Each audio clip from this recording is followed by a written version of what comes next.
Sunyani mai hema na nakosua dia aso sika breye ye otoso mienu enrada ena nananomatra nkonya e wo Sunyani Bono Regional Minister Yuru Akwaboa any Chieftaincy Minister ya ono eyo monyafo Ahmed Ibrahim wo nyina ka bom anom abua baako ano ama yesan edina konwa no ama no se Sunyani mai hema na yenko ye chikakra na yenka aka ye ho de baaye ya enam so ema na konwa no yetwe esensen ye eye be se April 8 2025 nim ene beto dwa se Sunyani mai hema na nakoso adua so sika braye e kire se eye oje amansan bo ahenkokọ ye Sunyani mai hena na no matan konwa e wo Sunyani ankasa enam amamre ne amane kwan so eyi no se Sunyani mai hena no wompene so ne senti ono ankasa ni fie ena okokoyi abrantie anasa dihye bia ye frɛ no doctor ositutu ya odi edin ofentemfrem omena so no doctor bosoma aso nkrawi ya otoso miensa edin ma no ewo no ankasa ni fie anase bebia wote eye baako ni aba eho ena odi no koso ayesanse oye so bekwa hemfie ono no wo mo ama ne kwan ena nam so a ose sa abrantie yi ena wope enu ne nam so ema nanom so kire se ohima dia waye no sabi wa mu nkonwa no enti no eba sa so a na entwa yie ena omo edini si nchen se onye Sunyani mai hema biem enam so ema asem no kopie mu ewo court ekodan court a omo twene sere ne abasa ne dawra ena ka ho bi ema so afo a wo hwa hensem so yura Ahmed Ibrahim efre empanimfo meche Sunyani na matan konwa eko nkrabopuni mantem mu kodi nkomo ne ade a ekirei ena nanu ada onya ne ntie se Bono Regional Minister ene yura Ahmed Ibrahim ni MC fo omunyina apese omuhia wonom na de wo hobi omuhwe no wo kan nti no ada ena Yakopon Trade and Portability si adaworoma obi ekwan mu ema afanu ni nyina etumi enom abua baako ano a omukoko wie ye no na hwiebe asumdue etumi aba mene wo kasai omusan de na nakoso adua aso sika braye ye otoso mienu Sunyani mai hema akonwa no asan ede amane biem na wo kire se akonwa odi ama no no nananom bia na ehye Sunyani mai hema ase ya wono omososo esanse ye de ohema si nchen omu nyina asoso ye de omukonwa no so esisi enchen wo kire se jase hema chidom hema dwanto hema ene hema nkaye bi no omu nyina asoso osan de omukonwa asan ama wonom na nabo ayen kokode wo kire se na woni honom na emom no one no di nkomo ama waje atum enti se de tie bi obeba no obeduru a ombehwe na omabodwa na omunyina atumi atrase asomdwem to se boan kokko adehibusua no se omunyina no mienu nyina antum na omone wonom entena asomdwem yenkotie die nananom atankonwa ewo Sunyani Traditional Council edu dwa no bi na ni jesem so ema Sunyani mai ajese bia obi a oye nipa bono de na dwene nye papa ena dawi ompe enti sade a ya ye wo ha nya ya hia wo ha yi ampanyifo ka ho a omo wa bebo ye chidom ene wo Sunyani ahimfie ha yi obi abaje atum se ene aye dasoronko ema Sunyani menchare ho no mako kata no so na mefiri akiri kakra last year August ana enya nkra free ha se yewura Ahmed Ibrahim ohia yen ewo enkran aja ngografo yetu kwan che ye momo ye ho sa bukam ekoduru nkran ye koduru eno so ye koto minister oje fewo so ni yedi amane kama na ni nyina achi no ye hihye niema bi ma ye eye asumdue apam bia omo hye ye se nka ye medi so na ye mfa toto niema Sunyani ma Sunyani emfa no ntuma pa emfira ensa meye asumdue kuro kese pa wo Ghana ha no kwasem ye ba ye no anamontuo bi bae onye ba tu na namon bia obetimi traditional council no so etu anamon kra onu so betimi na kapo binum wo ho a ntimi anwie pɛyɛ nti yɛntimi nya kwanya no ɛmma nhyehyɛeɛ no anwie pɛyɛ nti naano yɛwɔ hɔ na misabafi ɔto nkrama me sɛ nana wadawroma yɛbɛ sɛ yɛbɛhyia wo na ɔkwasɛm ni wanka deɛ nti a wobɛhyia me but then ɔsɛ minister panyin ɛba ha regional minister so ka ho nti yɛnwene ho no yɛhu baabi a yɛbɛhyia mekyerɛ madwen kyerɛ no baabi akyerɛ hu nana hema no na ɔsan frɛ me sɛ aha na hema sɛ hɔ no yɛ ɛmmoa na me sɛ okay nti baabi yɛbɛboa biara no yɛde yɛyɛ ready yɛbɛba nti wankyɛ ho na ɔsan frɛ me na ɔsɛ o consult regional minister ahwɛ sɛ bɛboa na ɔfrɛ me nti ɔfrɛ me wieɛ no a na ɔne regional minister akasa wie no na akɔsi sɛ ɛsɛ sɛ yɛkɔ regional office ɛyɛ residency regional minister na so ɛyɛ hɔ yɛnkɔ hɔ na hall bi wɔ hɔ a hɔ yɛ kama paa ampa me nso megye tum nti mefrɛ kingmakers no nyinaa bɔ wɔn amadeɛ bere no so yɛbɛhyia yɛtwɛn wɔn so na wɔn nsa kura adeɛ bi nti wɔn wie no wɔn to nsa frɛ deɛ ha yɛ adwene kakra ne sɛ bere no a na kɛse sɛ yɛkɔ no bere no yɛntimi but all the same no yɛ manage yɛ ɛkɔɔyɛ nti yɛkɔɔyɛ nana hema so ɛbaayɛ ɔne na pamfo yɛkɔhyia yɛ na ɛsɛ sɛ yɛtie amanneɛ nti a wɔn frɛ yɛ nɔkɔsɛm mce ɛbɔ amanneɛ ɔkyerɛ deɛ nti a wɔn ɛfrɛ yɛ ɛkyɛ sɛ yɛn mu bi nso yɛkɔ no yɛ nkonnwa kasa zamanfoɔ nso kasa nti na yɛsusu sɛ biribi saa bɛba nti yɛn nkrataa no ne yɛafa bi deɛ ɛkɔyɛ no nkran no na yɛafa copies mmemme kura kɔpe nana hema nso kura kɔpe nti bere a panyin bisaeɛ a yɛyi kyerɛ yɛ no ɔbɔ yɛfa so sɛ o moyɛ correct paa yɛ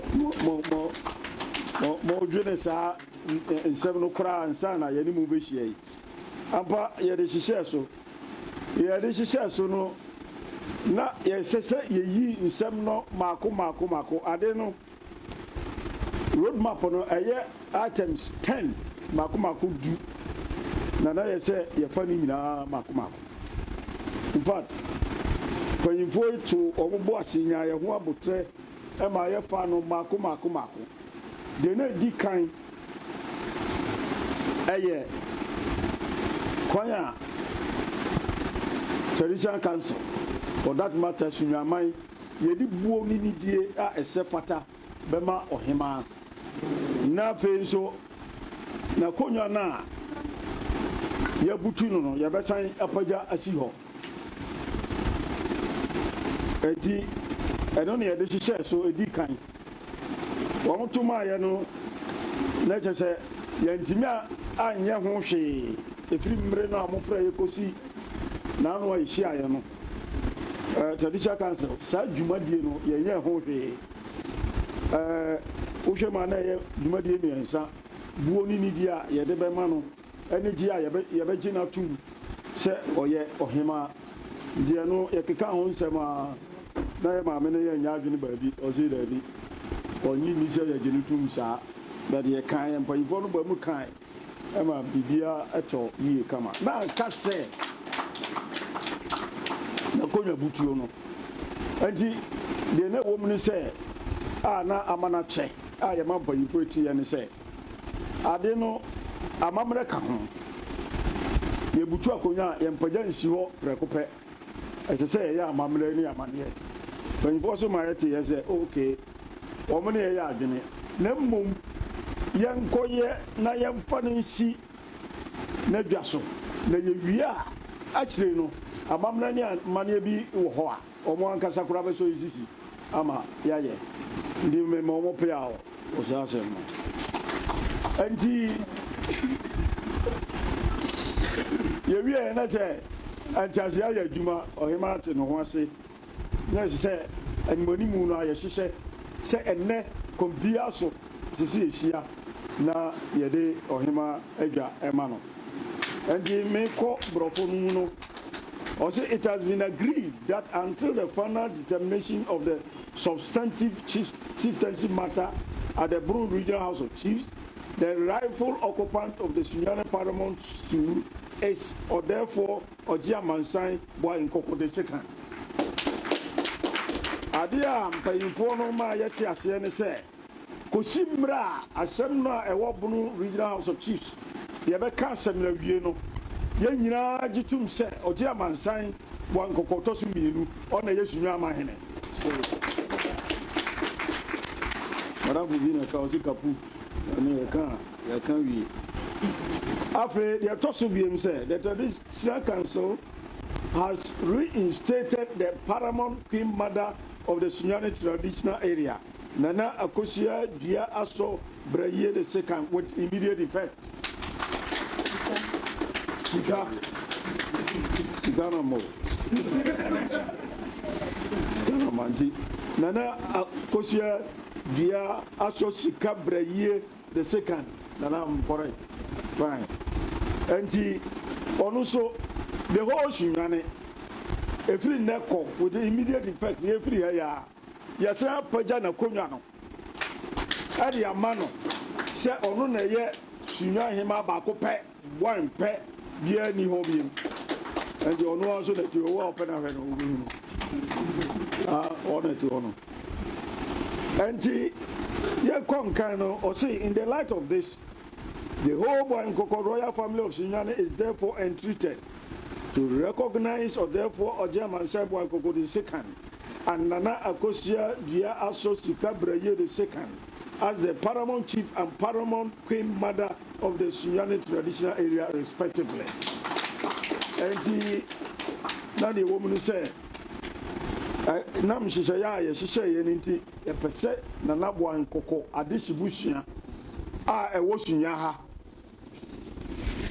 Ye mamu te se na mo jitu se efiri neko Ojia Mansai Boan Koko to su miinu ana Nana Kosia Dia Aso Sika Braye a ono so otosu miinu sa nipa miinu no ohene no eye Nana Ojia Mansai ohema no eye Nana Aso Sika Braye Sika no aha Endi kosi say yebeka asem ni nyina awie no. This is the situation. As I say, a kosu Sunya paramount chief Ojia Mansai queen mother Nana Akosia Dia Aso Sika Braye until say asemna ewo Brun Regional House of Chiefs ni yebedi awie na hihyeya ewo ho wo Sunya no. It has also been agreed that all pending court cases are discontinued in the interest of peace and unity. And the court in Sembia, I wo Nana Esamaye, yes, Yasamano, Nina Yachum with immediate effect. Court in Sembia, and therefore, the lesser queens have also been reinstated. Two divisional queen mothers, Nana Jasehema, Nana Chidomhema, Nana Jantua Hema, or no Minia Baba Kubenu, Anna Guzo Hema, Omuni also Yasaya Paja, Omo, Ankonia Aka, Oba Hema Diano, or Omune Bono, Chidom. Lastly, we therefore call for unity and peace in Sunyani traditional area. By enforcing and found two when him said, the chapter in said,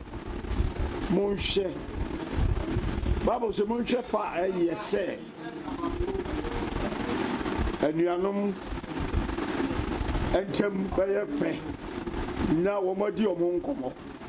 And the Monshe fa a bear for say, Sunyani traditional council, you want lasting peace. Peace, now you enjoy during late Omahini's time. Sunyani was peaceful, and then so we wanted to continue to be peaceful. Per se, Sunyani ekoso eye asumdie. Obi biara owo haw omfanto ho. Yetia onanso yedi watem during the time of discourse. Masa throw it away. Eyunia na onuna enya ntawantawa. Enti wiase de yedi watem na ye dey. Ye ni watem kura onye popular. Ma ye ni watem na hu say yes so. Na lastly kura de twatwo no aseda PSA mapa. Na me de ma Honorable Ahmed Ibrahim. Now for Honorable Akwaboa. Abusia entiano ena nanom ede atu edwane no achi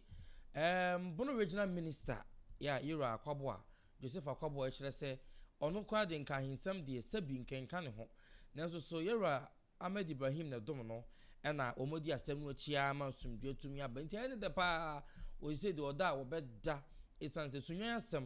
na ye ne dadwene se kuro kakraka sei na sumdwe entumi emmem to osre se yeman kabom na bibia anya kama wosan eda sunyaman hima eni sunyaman hina se wo mama asem na yitia no mu nyina so ate ase afei court nsem ni nyina wonom atwem yentie the Bono Regional Minister kan na ne di kan me de aseda kese ebema ye nananom a mo wo sunyan a mo hwe sunyan man eso se Yewura Chieftaincy Minister Eshase se asemi opese osiesie moma mo ho kwan ema no ehwe sa asem no am se asem bia wo ba bia ka no me regional minister menka hensem na mom nipa Yewura John Dramani Mahama edi na si ho se onhwe ahensem so na nsenu bi wo ho no osiesie beye ene Yewura Honorable Ahmed Ibrahim na medana se kese pa se sasenwei watime asiesie amantiase ayadwuma ewo fanu mienu no nyinam aseda kese pa nkoma no na ne yatima kasa asenwe no me amegina hai ene mekofie ntem because meda kese pa ye sese asenwe ya yatima kan wie ahemfia menemo na betena ha bibia ya beye sene asunwa man ebe fa ne ntoma pafra no ye nyina ye be kan yeti aboho oje amansan ene nanahema ye nyina ene acting president ne kingmakers amowo sunyan ha nyina no ye nyina ye de adwen bebom amsi wo ha sese ye wura himfia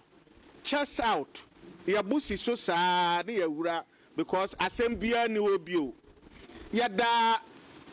ye nanahema sepa ye je amansan bwan kokko a otoso mienu nso asiye acting president yadawase ene nananom a mohwe sunwan enkonwa saase so aseda kese pa ne yade mamonne se munyina mama ho kwan ama asungwa ye hia wo sunwan yensa kanenne yada ya party fo nso asepa ye aseda kese pa bekwa ma Yewura John Dramani Mahama se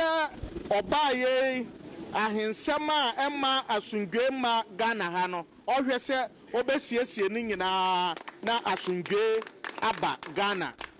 enti ya danasi ye pa ni nyina ka resetting agenda no ho ye reseti babia ama Ghana abaye kra behwe